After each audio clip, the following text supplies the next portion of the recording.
Una producción de Ministerios Vivientes de la Esperanza.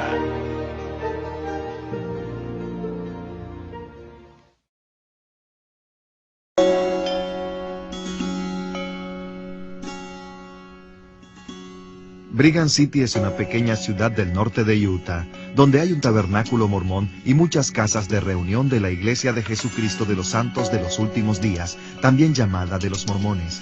En el centro, en la calle principal, se encuentra un edificio sencillo donde se reúne la pequeña iglesia llamada Iglesia Cristiana Esperanza Viva.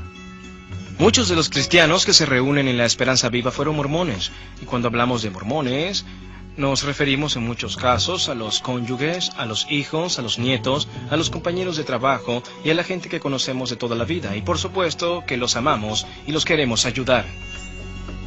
Las primeras líneas de la introducción del libro mormón afirman que este libro es un volumen de santas escrituras comparable a la Biblia.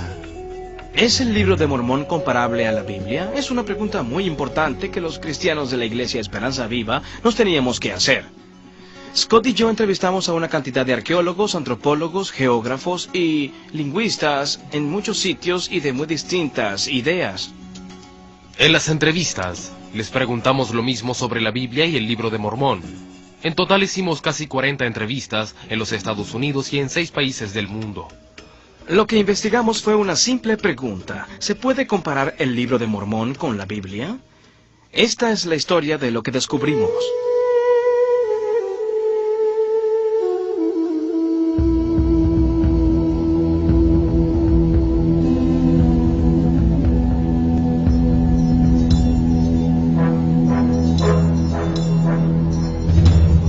¿Se basa mi fe en los hechos históricos? Esa es una pregunta muy importante.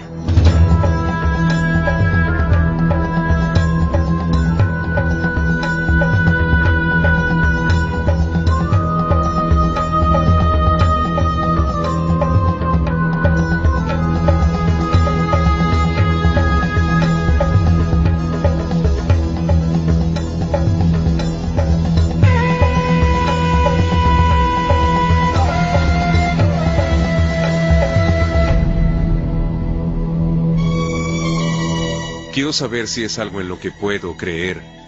Hay pruebas físicas. Puedo creer que el texto cuenta una historia real del pasado. Y también si puedo creer en él espiritualmente.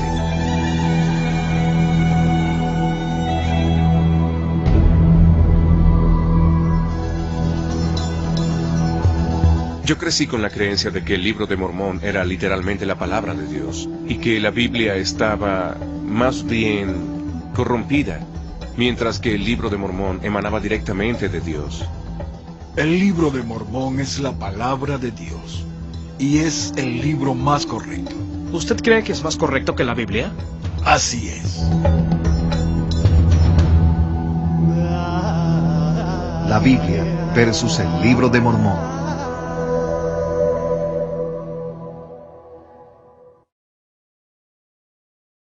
La historia de la Biblia.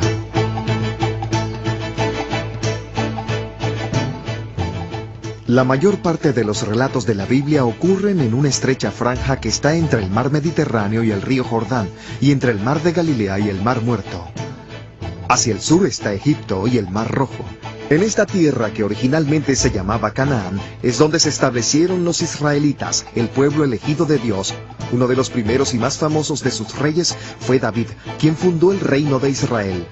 El rey Salomón fue su hijo y sucesor, y construyó el templo del Señor en el monte Moriah, en Jerusalén. Tras la muerte de Salomón, el reino se dividió en 2 partes. El reino del norte recibió el nombre de Israel, y el del sur se llamó Judea. La Biblia dice que el imperio asirio conquistó a Israel, el reino del norte, y el del sur permaneció intacto hasta el año 586 a.C., cuando fue conquistado por los babilonios, quienes después de quemar el templo de Jerusalén enviaron a los hebreos al exilio. Tras pasar 70 años en el exilio, el pueblo de Judea, que por ello se llama judío, se le permitió volver a Jerusalén y reconstruir el templo y los muros de la ciudad. El Nuevo Testamento se inicia cuando la tierra de Israel y de Judea, ahora llamada Palestina, se encuentra bajo el dominio de Roma. Su gobernante era Herodes, quien amplió el templo. El Nuevo Testamento habla del cumplimiento del Viejo Testamento con la llegada del Mesías en la persona de Jesucristo.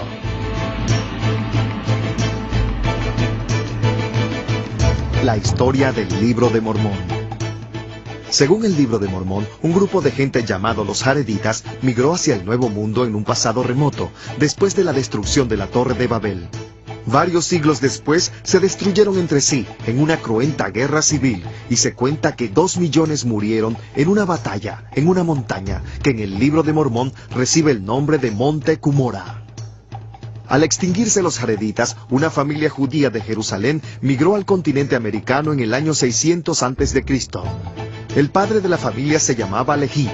Su buen hijo Nefí engendró a un pueblo de gente blanca llamado los Nefitas, mientras que los hijos rebeldes llamados Lamán y Lemuel fueron los padres de los Lamanitas, maldecidos con una piel oscura por su rebelión.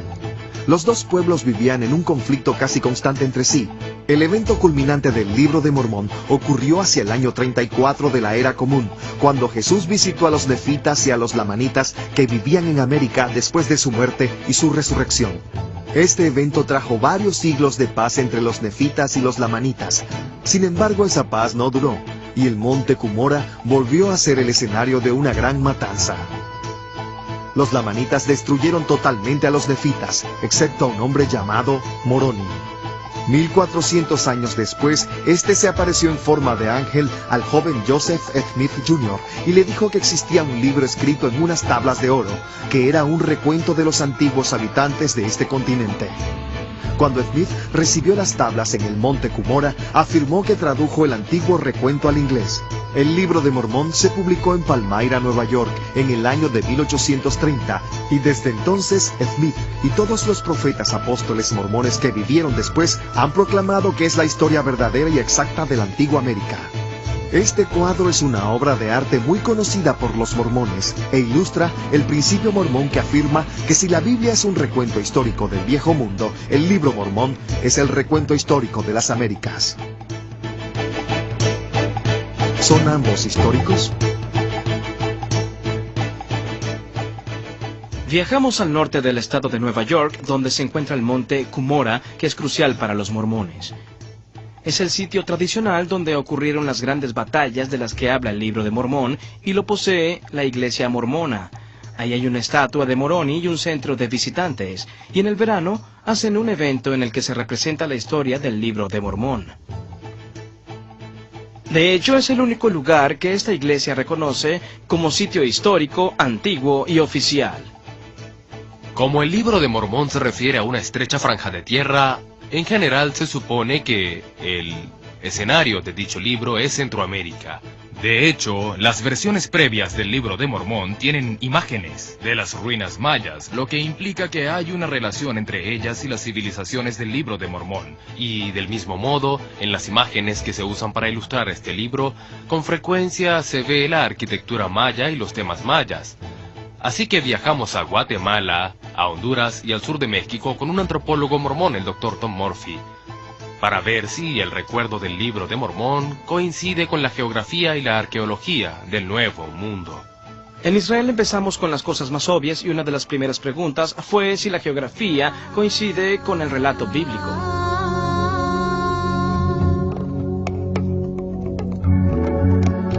La geografía. Desierto de Judea, margen occidental del Jordán, Palestina. Monte Hermón, alturas del Golán, Israel. Río Jordán. Mar de Galilea. Mar Muerto. En Israel usamos hoy en día los mismos nombres que se usaban en la Biblia hace 3500 años, como el Mar Muerto, como las montañas moabitas, las montañas amonitas. Los nombres se conservan hasta hoy. Estos sitios son tal como lo cuenta la Biblia. La geografía concuerda, los valles están junto a las ciudades, que están junto a las montañas, y todo ello está descrito en las Escrituras, con gran cantidad de detalles geográficos. Si hay mapas en la Biblia, ¿por qué no los hay en el Libro de Mormón?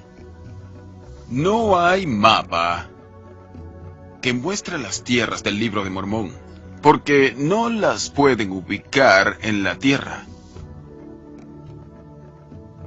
No saben dónde están.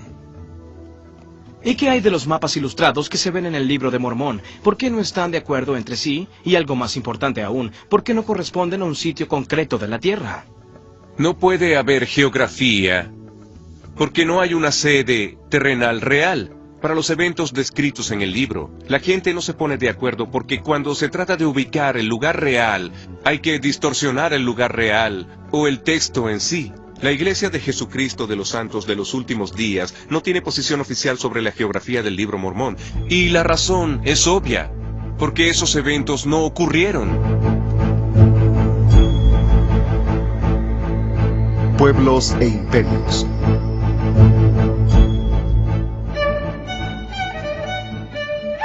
Los judíos aún existen hoy en día, tanto en los países en los que han ido al exilio como en la tierra de Israel.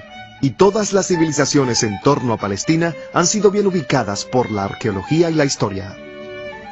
Israel es el puente entre 3 continentes, por eso los egipcios vinieron aquí, los asirios la invadieron, los babilonios también, el imperio heleno y los romanos. Resulta evidente cuando se lee la Biblia que se refiere a lugares históricos.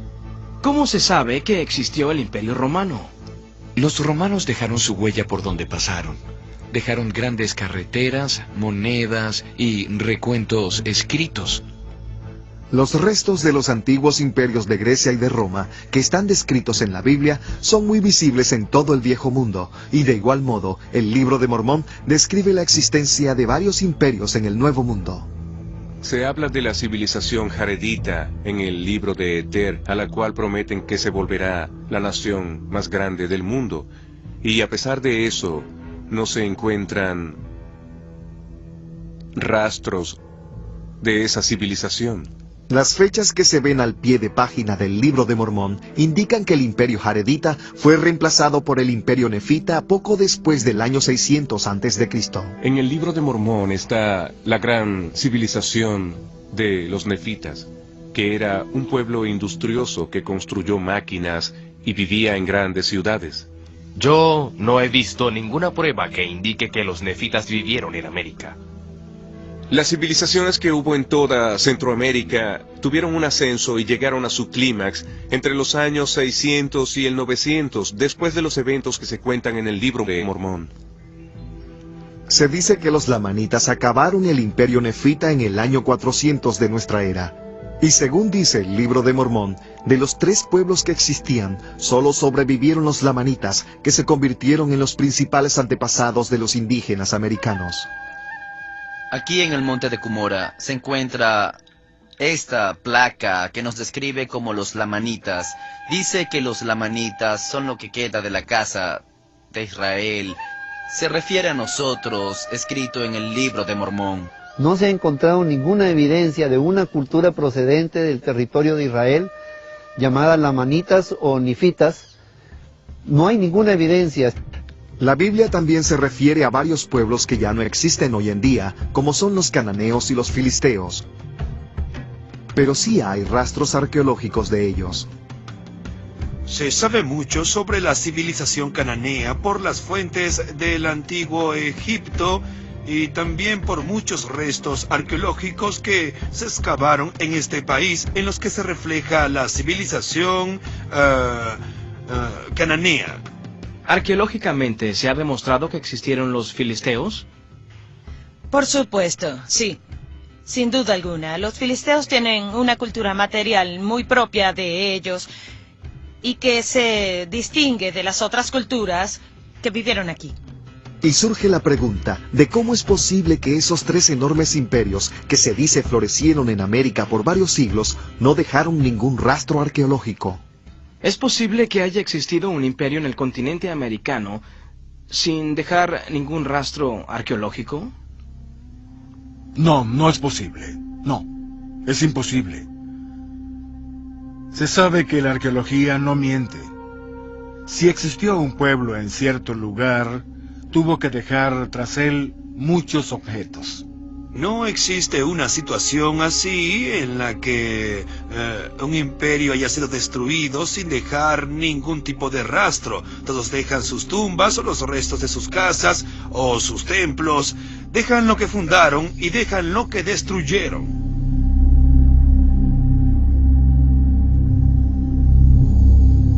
Ciudades.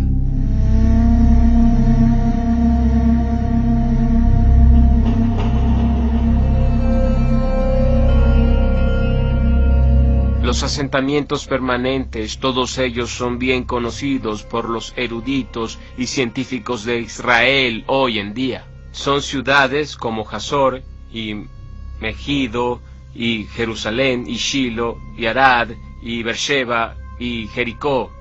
Muchas de ellas aún están habitadas hoy en día, otras están en ruinas, pero Jesús condenó las ciudades de Capernaum, Betsaida y Corazín, y no hay duda de que los arqueólogos saben que fueron sitios de verdad que existieron en su tiempo, y las pruebas de ello son claras.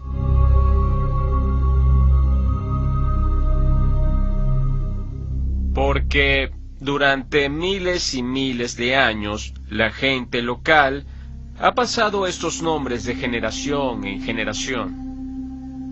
Jerusalén, Belén, Eilat, todos son nombres bíblicos que se han conservado por más de 3000 años.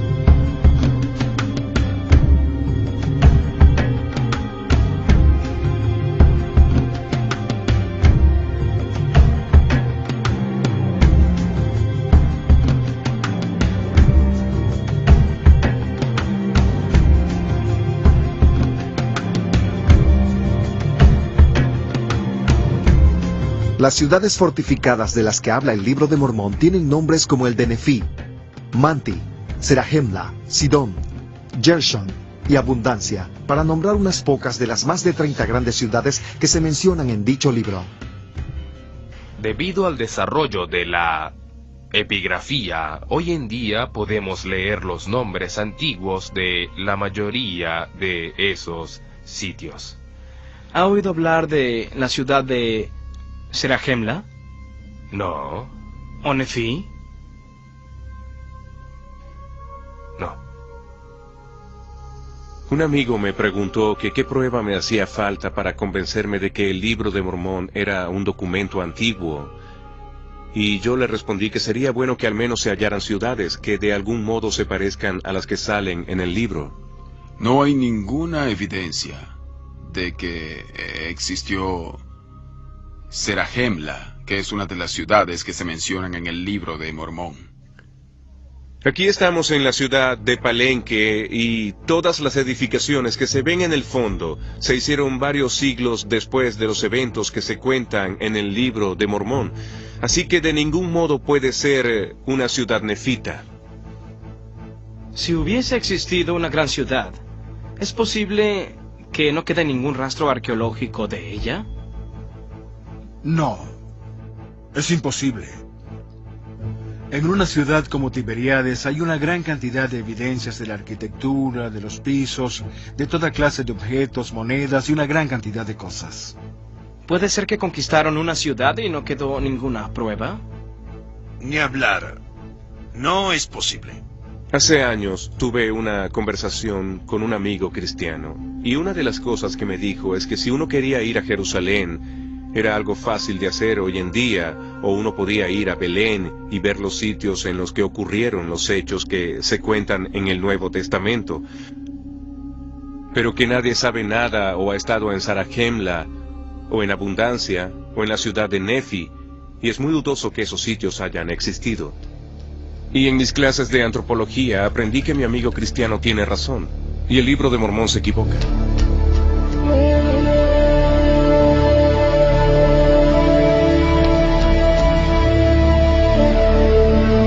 En el mundo bíblico, tal como se refleja en las Escrituras, se habla de plantas y de árboles que todos conocemos. Higos, almendras, palmeras, trigo y cebada. Cuando se lee el Nuevo Testamento, se ve la relación entre Jesús y su mundo, y en él se habla con exactitud de los animales que se veían en el Medio Oriente antiguo.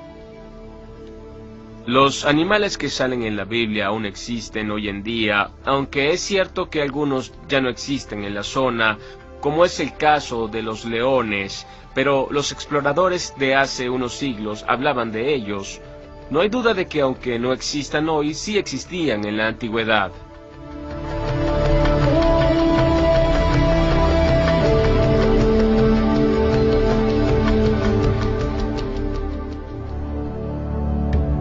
El libro de Mormón cuenta que los hijos de Leví exploraron el continente americano después de llegar a él. El primer libro de Nefí 18 dice así: había bestias de toda clase en los bosques, estaban la vaca y el toro, el asno, el caballo y la cabra. El segundo libro de Nefí 12:7 dice así: la tierra también está llena de caballos. Y el libro de Mormón habla del uso de carros alados por caballos en las grandes batallas de decenas de miles de guerreros. Dicho libro también habla de otro aspecto de la cultura como es la agricultura. En Mosía capítulo 9 dice así: comenzaron a sembrar la tierra con semillas de trigo y de cebada. Uno esperaría hallar restos de la clase de plantas y animales que tenían, pero en lugar de eso se ven pavos, llamas y perros. Las plantas son el maíz, los frijoles y la calabaza. El libro de Mormón habla de las plantas que no son, como el trigo y la cebada en la antigua América. Aquí no existía el trigo, ni se veía el ganado de cabras y ovejas. No habían caballos en la época del libro de Mormón, ni tampoco habían elefantes en América. Totalmente ausentes. Los mayas no tenían bestias de carga.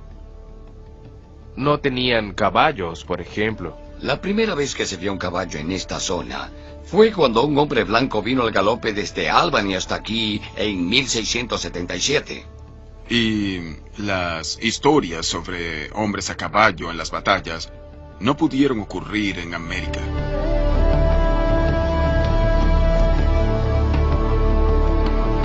Metalurgia y escritura.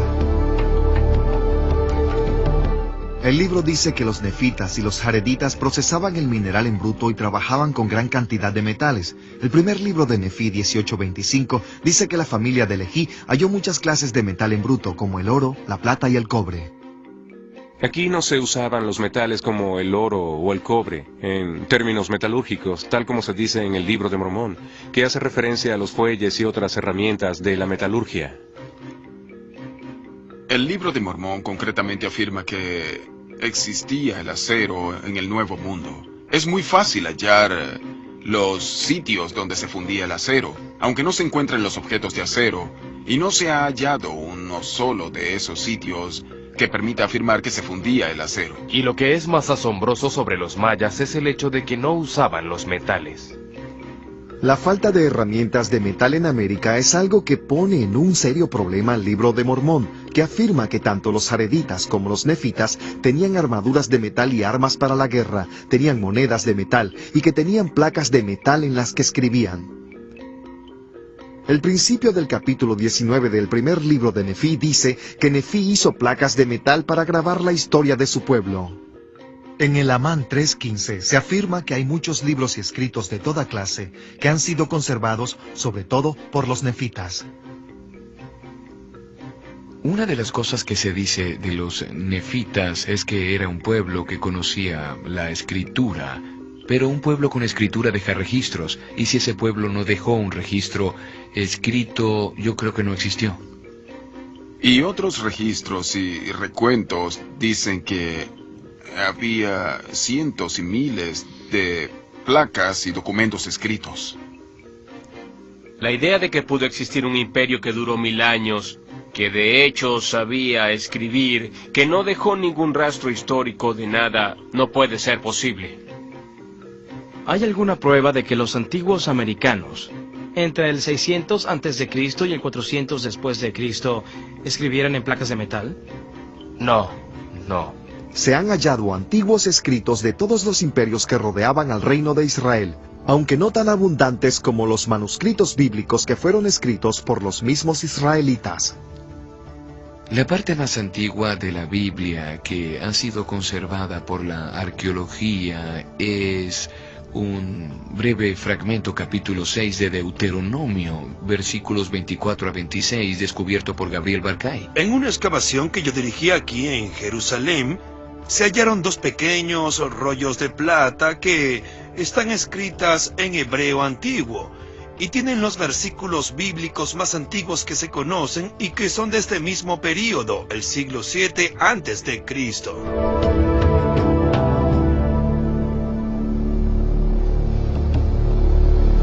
Hemos subido la montaña de Qumran y esta es la cueva número 1 donde se descubrieron los pergaminos del Mar Muerto en 1947. Todos los libros del Antiguo Testamento, excepto tal vez el libro de Esther, se encuentran en los pergaminos del Mar Muerto. Se han hecho copias de los libros del Antiguo Testamento a partir de los pergaminos del Mar Muerto entre el 200 y el 100 antes de Cristo. Del Nuevo Testamento en griego hay unos 5.500 manuscritos en los que sale todo el texto o parte del mismo. De modo que hay muchas evidencias de los evangelios en griego y de las epístolas del Nuevo Testamento que se remontan a una época muy antigua, a solo unas pocas décadas después de que fueron escritas por primera vez.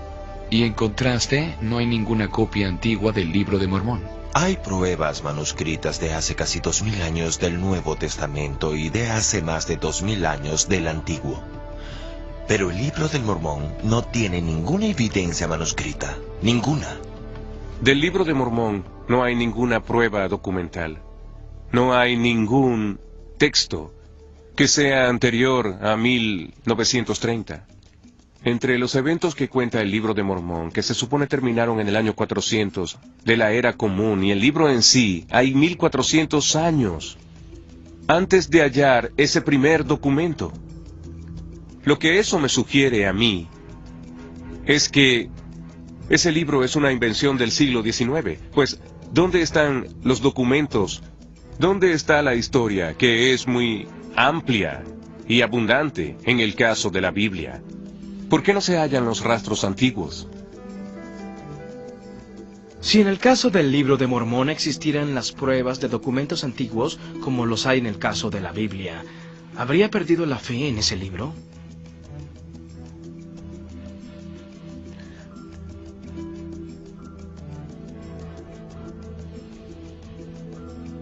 Esa es una buena pregunta. No lo sé.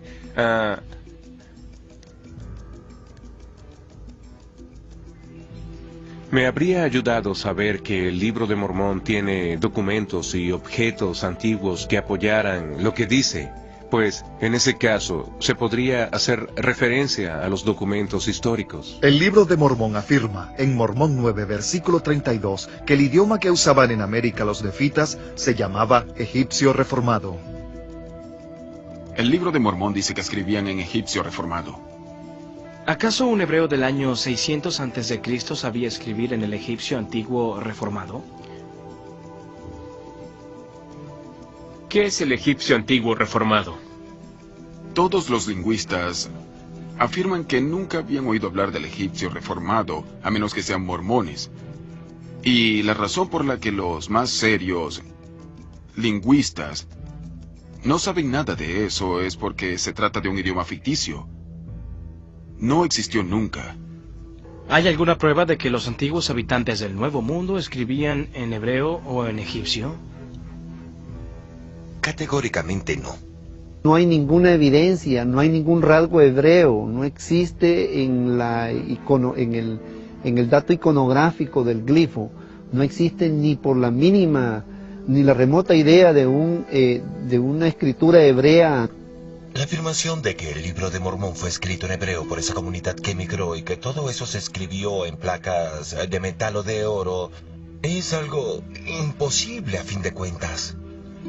¿Por qué no sacan las placas de oro a la luz para que todo el mundo las vea y las lea por sí mismo? Se pueden poner las placas aquí en el monumento en el centro de visitantes para que Todos los que tengan alguna duda vayan a ver los jeroglíficos egipcios. Si el libro de Mormón fuera verdad, eso es exactamente lo que tendrían que hacer.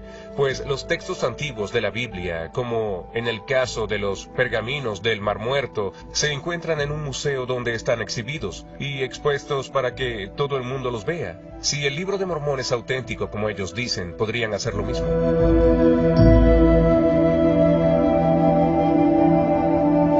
Las monedas. Tanto en la Biblia como en el libro de Mormón se habla de los sistemas de monedas. Por ejemplo, en la Biblia se mencionan muchas monedas romanas que se usaban en la época de Jesús, en el primer siglo de nuestra era. El pavimento sobre el cual estamos parados en este momento estaba recubierto por una capa de entre 5 y 7 centímetros de tierra en la que había muchas monedas que se remontan al siglo I. ¿Cuántas monedas más o menos se han hallado en este lugar durante la excavación? Como unas 300 o 400. ¿Qué pones en ese balde? Monedas. ¿Son monedas? Sí, más de 10 monedas. ¿De veras? En un solo día. Más de 10 monedas en un día. Y esas son solo las que hallaste ayer. Sí. En las notas del capítulo 11 del libro del alma, en el libro de Mormón, se dice que empezaron a hacer las monedas nefitas, y luego se pasa a describir la forma en que funcionaba el sistema monetario. Pero si se toman las monedas que se describen en el libro de Mormón y se comparan con el sistema de intercambio que existía en la América antigua, se ve que no se parecen en nada. Aquí no se usaban monedas de metal. Ese libro está lleno de datos falsos. ¿Y en todas sus excavaciones no ha hallado ninguna moneda que sea previa a la llegada de los europeos? No. De hecho, las monedas metálicas no se usaban en ningún lugar de la América antigua. No usábamos monedas, no existían. Los indígenas tomábamos las monedas cuando las vimos, después de que las trajeron los europeos y se aplanaban para usarlas como collares. Sí, eso hacía nuestra tribu, sí. Así que surge la interrogante de dónde están todas las monedas que supuestamente usaron los nefitas por más de 1000 años. Yo no creo que pueda existir una situación en la que todas las monedas de cierta civilización o de cierto pueblo puedan desaparecer sin dejar el menor rastro.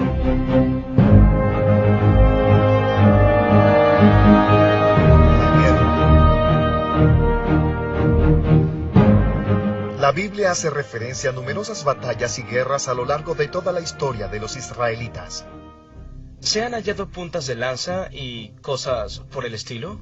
Por ejemplo, cuando por este país pasaron los invasores de Asiria, las puntas de las flechas cayeron en los techos de las casas, que más tarde fueron destruidas.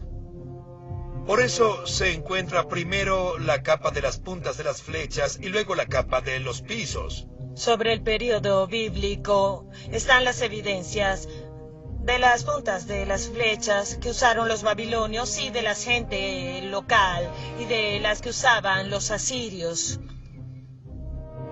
Las notas al pie de página del libro de Mormón dicen que el exterminio de los lamanitas por parte de los nefitas ocurrió en el año 400 de la era común, aunque no ha quedado ninguna prueba arqueológica. En contraste, una batalla mucho menor que ocurrió muchos años antes, en el siglo I de la era común en Palestina, nos demuestra lo que se puede hallar si se hubiese entablado una batalla como la que describe el libro de Mormón. El historiador Flavio Josefo nos habla de una gran roca aislada en el desierto, llamada Masada, donde relata que había unos 900 judíos que fueron sitiados por los romanos y que se suicidaron por ello. En la década de 1960 se ubicó el sitio y se excavó, y se hallaron los huesos de los difuntos, se hallaron las casas y las monedas, de modo que hay una evidencia muy clara de ese evento muy trágico que ocurrió en Masada, gracias a la arqueología.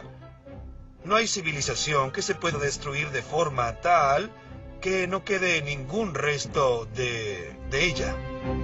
En el libro de Éter del libro de Mormón, en el capítulo 15, se describe una enorme guerra, y textualmente dice: Mataron a 2 millones de hombres fuertes y también a sus esposas e hijos.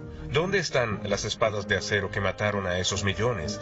¿Dónde están los cadáveres y los restos, los esqueletos de todos esos millones? ¿Dónde están las pruebas de esa antigua catástrofe? No se encuentran. No están en Centroamérica ni en el monte Cumorah de Nueva York, porque simplemente no ocurrió. Cuentan que varios siglos después el pueblo lamanita destruyó al nefita en otra enorme batalla en el mismo monte de Cumorah. Yo me crié como mormón y siempre me decían que en el monte Cumorah ocurrieron los hechos culminantes del libro de Mormón. Mormón capítulo 8 versículo 2. Así ocurrió que después de la grande y tremenda batalla de Cumorah, he aquí que los nefitas que habían huido al campo hacia el sur fueron perseguidos por los lamanitas que los destruyeron a todos. Y luego hace un recuento de cuántas personas más o menos murieron y habla de decenas de miles cada vez, que sumadas son al menos 230,000 personas. Nos parecía algo muy grave perder a 12 personas, así es, y había 12 familias que llevaban luto. Me crié en el oeste del estado de Nueva York y los estudios que escogí fueron antropología y arqueología por mi interés de tratar de probar que el libro de Mormón tenía razón. En la época nos dijeron que la ciencia probaría que eso era verdad.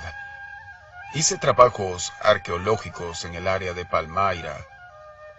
Y si hubo grandes batallas en las zonas que ellos dicen, se habría podido hallar muchas cosas que indicaran que hubo esas grandes guerras, como sitios de entierros colectivos, restos humanos y huesos, porque los huesos se conservan muy bien, y no se hallaron espadas de acero ni partes de carruajes.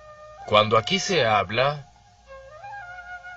de armas de guerra, nos referimos sobre todo a armas de piedra, sí.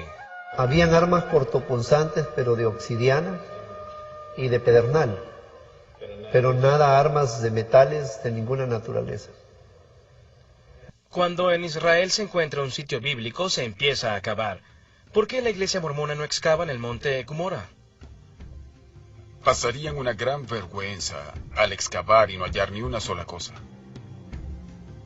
¿Usted cree que no hallarían nada? Estoy seguro de que no hallarían nada. ¿Se ha hecho alguna excavación arqueológica en el monte Cumorah? Así es. ¿Y se encontró algo? No. La iglesia mormona, que por cierto tiene gran parte de estas tierras, podría hacer una investigación. Pero saben por lo poco que han hecho y por lo que han hecho otros que no hay ninguna evidencia. Es obvio que no excavan por eso. Porque si lo hicieran, lo que harían es desautorizar lo que dice su fe.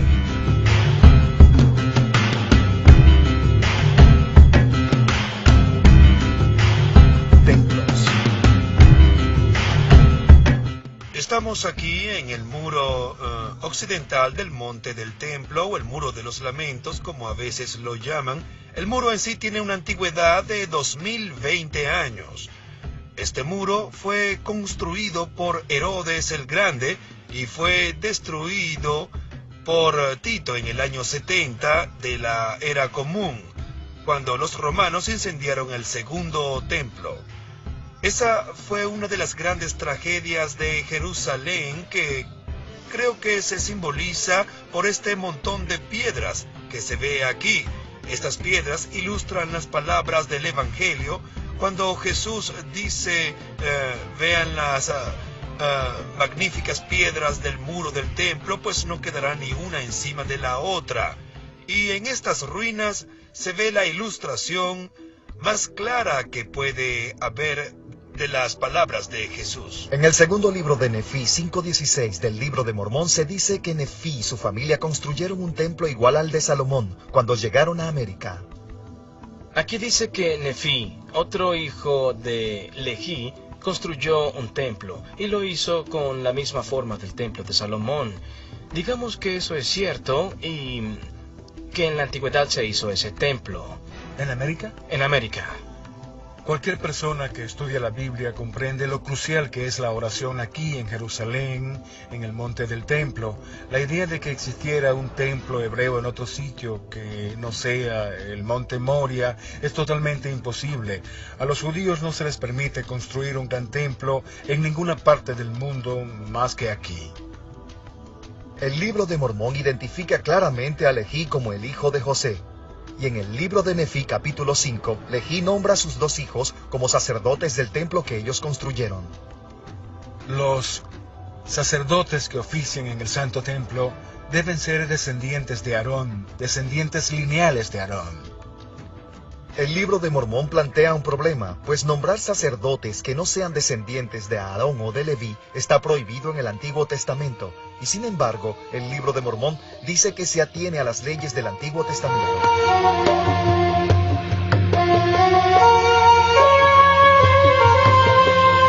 Figuras históricas. ¿Qué pruebas hay de la existencia de las personas que se mencionan en la Biblia? Hay una inscripción que menciona la casa de David. De hecho, son 2 inscripciones, una que se halló en el sur de Transjordania y la segunda que se halló en Tel Dan, en el lado norte. Cuando se lee el Antiguo Testamento, se ve que hay personas como Daniel y sobre todo los últimos profetas como Malaquías y Ezra. Y existieron muchos testigos fuera de la Biblia que hablan de esas personas fuera del contexto de la Biblia. Son antiguos historiadores de la época. El Nuevo Testamento habla de varias figuras como los sumos sacerdotes y existen registros y documentos de la época que demuestran que sin duda existieron. El Nuevo Testamento dice que Caifás era el sumo sacerdote de la época de Jesús. Y hace varios años, unos obreros hallaron una cueva muy antigua usada para enterrar, y dentro de ella se hallaron unas 10 urnas con los huesos de los difuntos, en una de las cuales estaba grabada la frase, José, hijo de Caifás. Las figuras como Pablo debieron haber existido, sino, ¿quién escribió las epístolas firmadas con su nombre? Que están escritas en el griego de la época. En la introducción del libro de Mormón se dice que fue escrito por muchos profetas antiguos al igual que la Biblia. Antes de preguntar si eran profetas verdaderos, hay que preguntar si acaso existieron. No hay ninguna prueba de que hayan vivido, y mucho menos que hayan escrito esas supuestas profecías y que éstas sean ciertas. No se puede ir tan lejos como para preguntar eso. ¿Y qué hay de Jesucristo, la figura central del Nuevo Testamento? ¿Qué pruebas hay de que existió? No hay duda de que Jesús fue una figura histórica. No solo se le nombra en los textos cristianos, sino también en los textos no cristianos. Los judíos hablan de Jesucristo en sus textos, aunque no están a favor de él.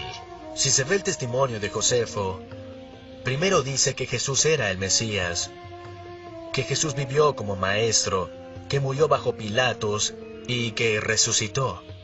Los autores Tácito y Suetonio eran romanos, y no veían a la fe cristiana como algo que querían divulgar de ningún modo. Sin embargo, mencionan a Cristo. Fueron personas reales que hablaban de una realidad histórica, la de Jesús. La historicidad de Jesucristo se establece en los documentos antiguos y, sin duda, se puede probar que son antiguos. ¿Creen que la persona de Jesús fue una persona histórica? Por supuesto, sí. Existe una gran cantidad de pruebas y de documentos y se sabe que existió. Y no creo que exista duda alguna sobre eso. Jesús estuvo aquí, en este mismo nivel, y caminó sobre estas mismas piedras, las veces que fue al monte del templo. Jesús fue una persona histórica del Antiguo Oriente, pero afirmar que fue una persona aquí, en la América Antigua, es una preposición absurda que no está apoyada por ninguna prueba. No es exacto decir que Jesús estuvo aquí en América. No hay ninguna prueba de ello. El libro de Mormón afirma que después de que Jesús llegó a América en el año 34 de la Era Común, hubo una conversión masiva al cristianismo. Aquí no existe ninguna evidencia cristiana, ni primitiva, ni más evolucionada. No hay ninguna evidencia que pruebe que el Jesucristo de la Biblia es el mismo del Libro de Mormón. No puedo entender cómo hay evidencias arqueológicas y de diversos textos que prueban la realidad histórica de Cristo en Palestina, y que éstas se perdieron totalmente en el Nuevo Mundo. El Jesucristo que se ve presentado en el Libro de Mormón proviene de la imaginación de Joseph Smith.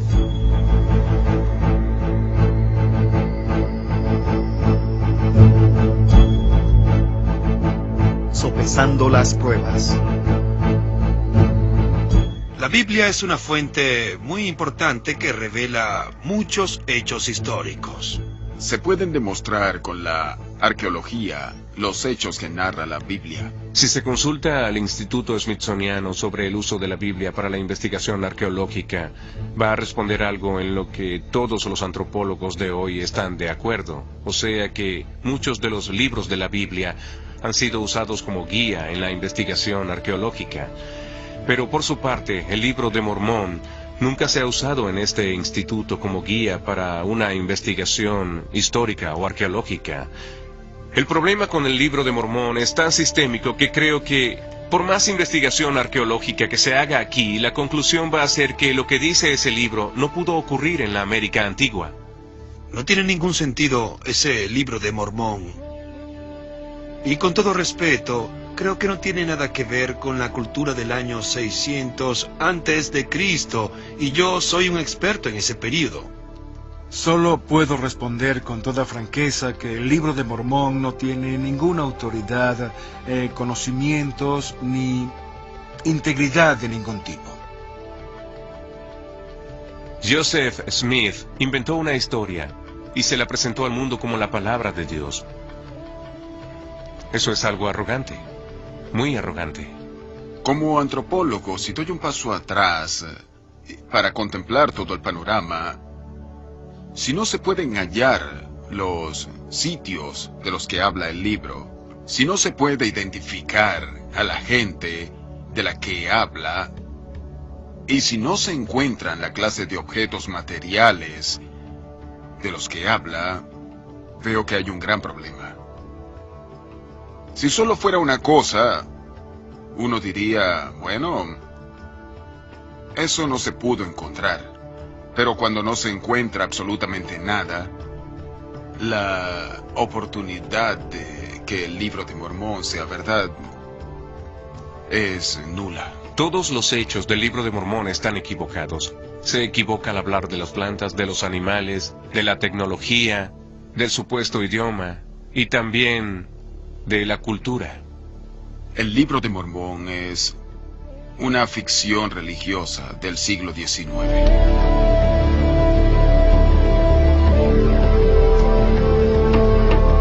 Ambos son escritura. Joseph Smith dijo, le dije a los hermanos que el Libro de Mormón era el libro más correcto del mundo y la base de nuestra religión, y que el hombre se acercará más a Dios si obedece estos preceptos más que los de cualquier otro libro.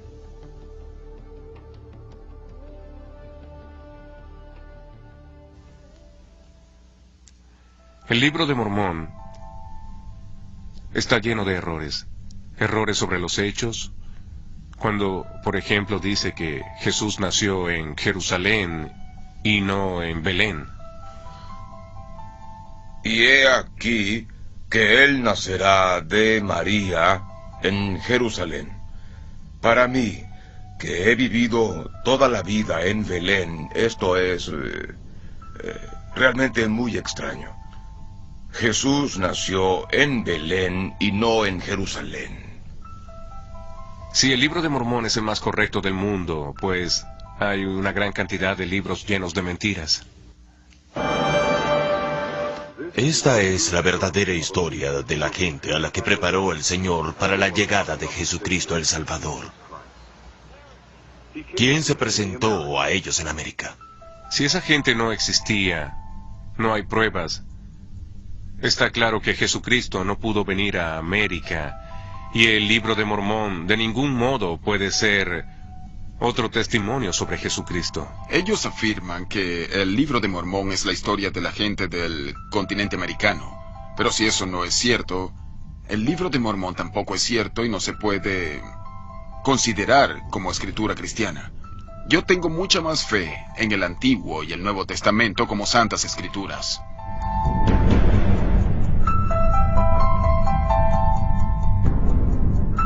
Apologistas de los mormones.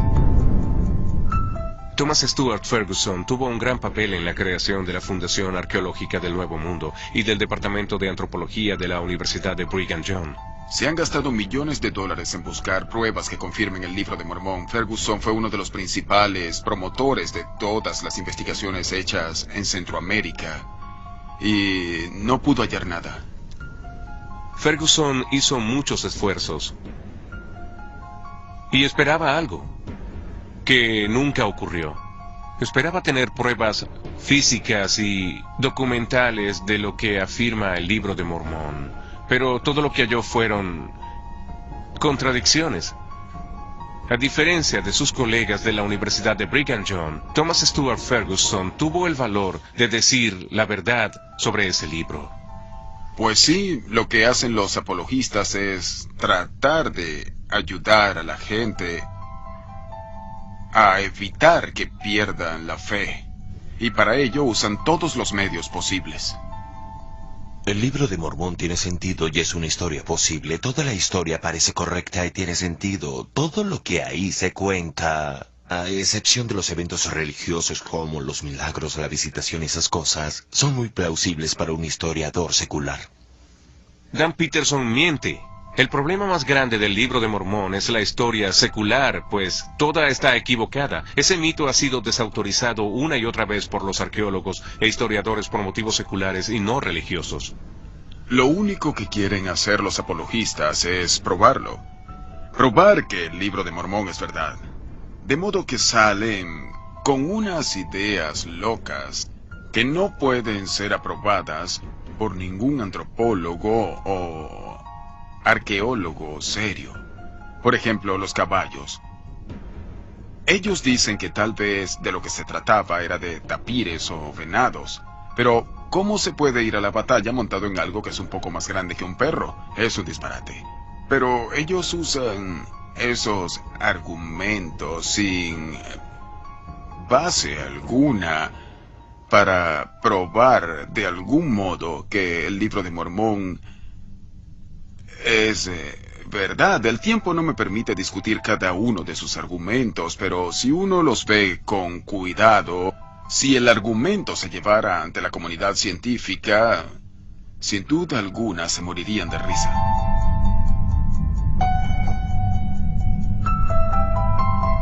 ¿Podemos confiar en nuestros corazones? El concepto mormón para determinar la verdad de sus escrituras aparece en el capítulo 10 de Moroni, que dice así: yo los exhorto a que cuando lean estas cosas le pregunten a Dios si son ciertas o no. Y sabrán que si lo preguntan con un corazón sincero, Él les manifestará a ustedes la verdad por el poder del Espíritu Santo. De modo que la verdad se encuentra examinando el corazón de uno. Tanto en el Antiguo Testamento como en el Nuevo, se dice que el corazón del hombre está corrompido. El corazón es engañoso en todas las cosas y desesperadamente malvado. ¿Quién lo puede conocer? Jeremías. El que confía en su corazón es tonto. Proverbios. Según las enseñanzas de los mormones, se llega a la verdad mediante la seguridad emocional de que el libro es cierto. Dicen que esa sensación de seguridad es la evidencia del Espíritu Santo y se refieren a ella como una sensación ardiente en el pecho, como una conciencia espiritual y como un testimonio. ¿Es a menudo el libro de Mormón? ¿Lo has leído hoy? Pues sí, claro. ¿Sí? ¿Y lees todos los días? ¿Y lees y recibes el testimonio de que lo que lees es cierto? Para mí eso es guiar mal, e incluso es engañar. Eso de insistir que el libro de Mormón es cierto cuando los hechos indican lo contrario, solo porque se siente en el corazón, o se tiene una sensación en el pecho, y eso se convierte en la prueba definitiva de la realidad. ¿Dónde está la humildad de la que habla el libro de Mormón? No se puede proclamar solo debido a una impresión en la oración, que tenemos la verdad absoluta. ¡Qué arrogancia! ¡Qué absurdo! ¿Dónde está la humildad? ¿Dónde está la honradez?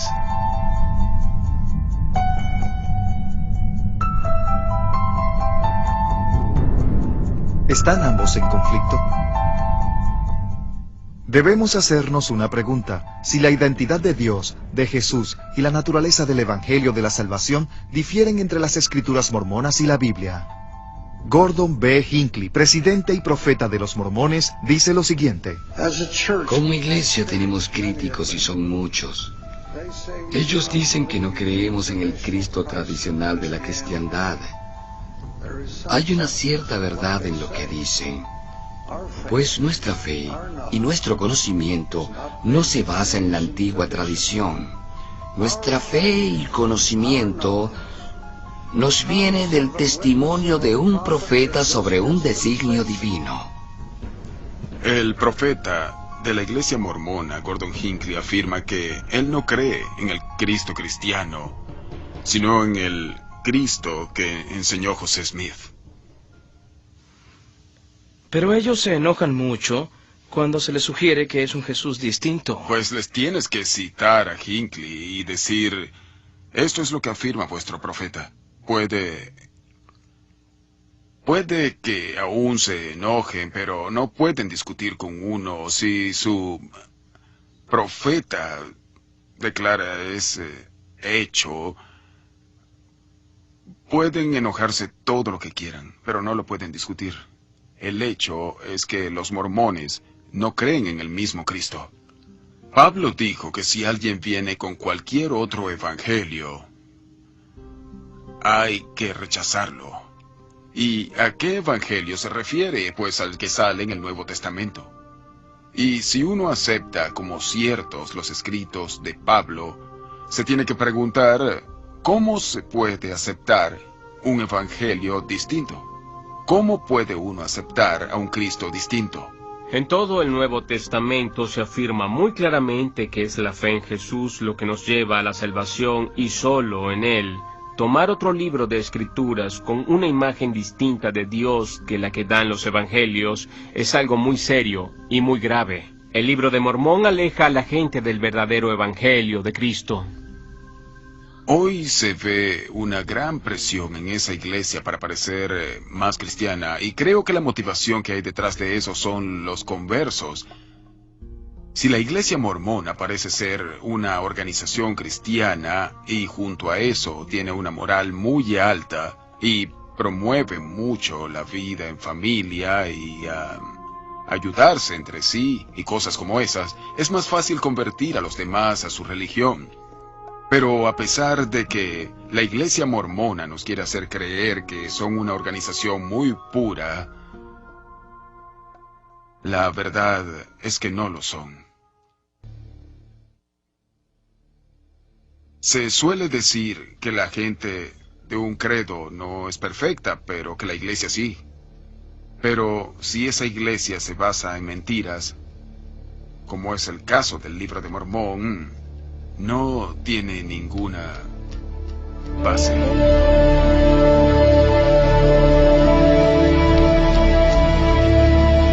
Llegar a la verdad. Como intelectual mormón, me pregunto por qué causa le tenemos miedo a la verdad. ¿Por qué no queremos ser honestos sobre el modo en que se creó el Libro de Mormón, de dónde proviene y qué es lo que dice? Que digamos la verdad sobre la antigua América. ¿Por qué razón nos tenemos que reconfigurar la imagen de la América antigua para que encajen con estos prejuicios y estereotipos? Más bien debemos tratar de forma directa y honesta los problemas de la arqueología, de la genética y la lingüística, y dejar que se diga la verdad.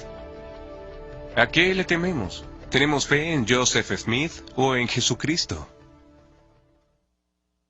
Cuando yo investigué la fe mormona, lo hice porque quería saber si era verdad.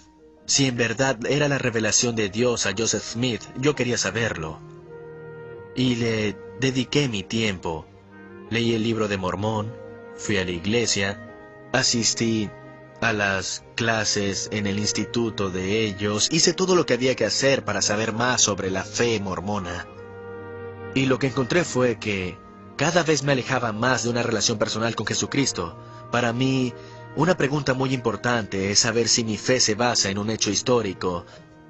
Y me di cuenta que cuanto más estudiaba la filología y la arqueología y los aspectos históricos de la fe y del texto, mi fe se hacía cada vez más fuerte.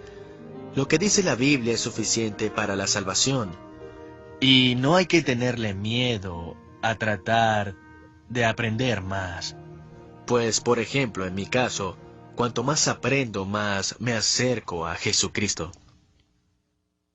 Cuando comprendí que el libro de Mormón no era cierto, que no era un recuento histórico y solo era una ficción religiosa, cuando entendí eso, y al mismo tiempo me di cuenta que su profeta dice que el libro de Mormón es la clave de esa religión, en ese momento supe que esa religión no era la verdadera. A medida que perdía la fe en el libro de Mormón, aumentaba mi comprensión y mi fe en el Nuevo Testamento como la Santa Escritura. ¿En qué Cristo crees hoy? ¿En el bíblico o Yo en el...? creo en el Cristo bíblico. Durante muchos años me sentí muy culpable por no hacer todo a la perfección, que es lo que piden los mormones. Hay que hacerlo todo perfecto. Pero como no es la verdadera iglesia, me pude liberar de la culpa. Y cuando empezaste a creer en Jesucristo como cristiano, ¿la culpa y la necesidad de ser perfecto te volvieron o no? No. Y ello se debe a que vi las afirmaciones que dijo Jesús en el Nuevo Testamento.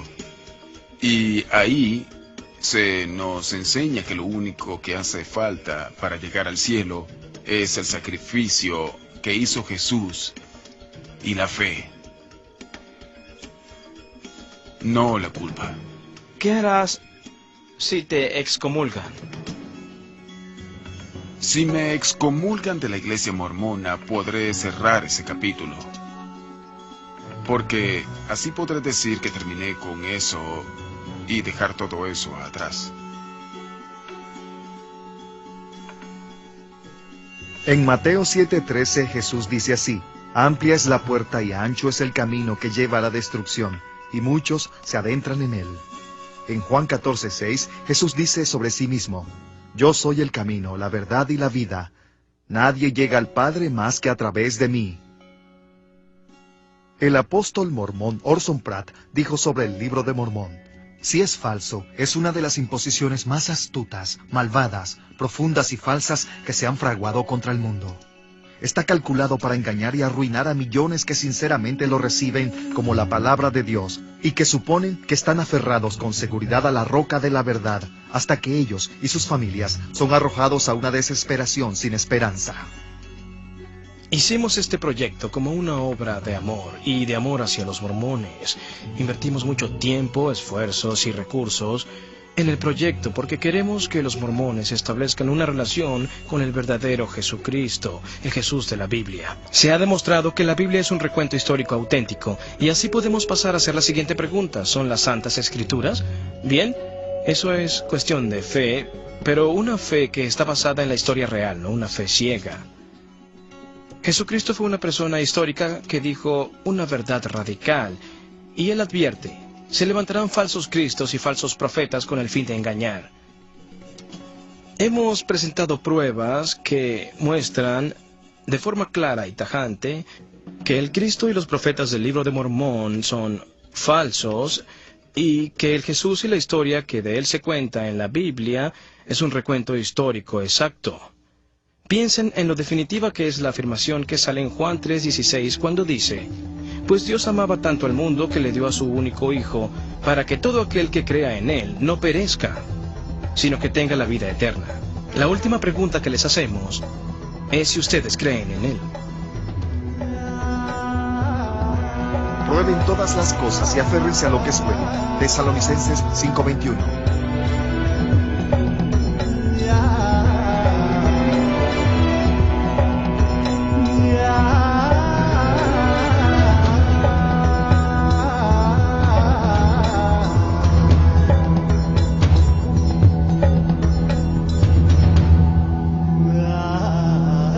La palabra de Dios perdurará para siempre. Isaías 48.